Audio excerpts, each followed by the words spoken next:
How's it going, everybody? Welcome back to 2A News Now. And if you're new to the channel, my name is Troy. And here at 2A News Now, you get your Second Amendment news straightforward and to the point with no BS added in. A Democrat politician held a secret off-the-record meeting with the ATF.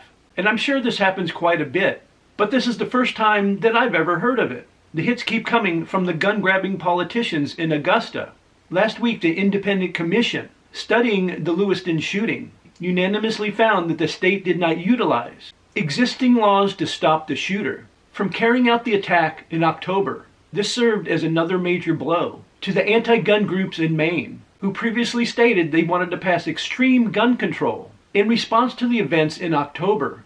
As you may recall, these gun-grabbing groups utilized the Lewiston shooting as justification for one of the most extreme gun control packages in the country. These proposals included red flag laws, 72-hour waiting periods, universal background checks, and a backdoor assault weapons ban. Now, as more facts come out about the event showing that it resulted from failure to use existing laws, and now anti-gun politicians are scrambling.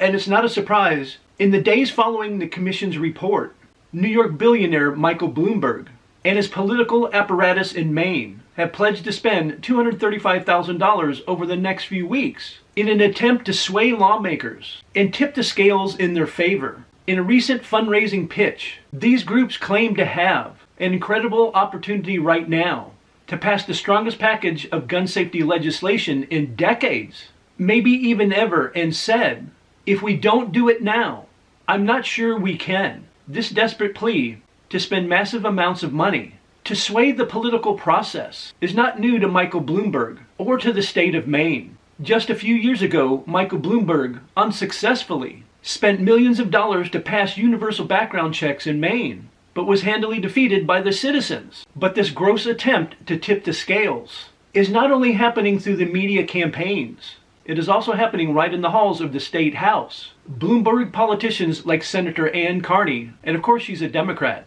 Augusta's anti-gun ringleader, are pulling out all the stops to impose their agenda on the people of Maine. Carney chairs both the Judiciary Committee and the Maine Gun Safety Caucus, is using her position of leadership to push the most extreme gun control package in the country as support for her bills fade. She is now resorting to new tactics, including holding a secret off-the-record committee meeting with the ATF as a last-ditch effort to tip the scales in Michael Bloomberg's favor. When Senator Carney moved the public work session with the ATF to a secretive closed-door meeting, Republicans objected and demanded transparency. These calls for good governance were ignored by Carney, who refused to give specifics about her meeting with the ATF.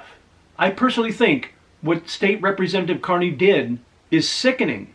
And if it's not, it should be against the law. And the people of Maine, no matter what your party affiliation is, should be really pissed off about this. And when it comes time for re-election to this gun-hating piece of crap, she definitely should be voted out of office. We most likely will never know what went on in that meeting, but I guarantee you it wouldn't be good for the Second Amendment at all. As always, let me know what you think about today's video in the comments section down below. And if you enjoyed this video, and if I gave you some information you didn't know, and if you also want to help the channel out and help it to continue to grow, please just take a few seconds of your time to like, share, and subscribe, and comment, and hit those post notifications. And I invite you to come back and watch my next video.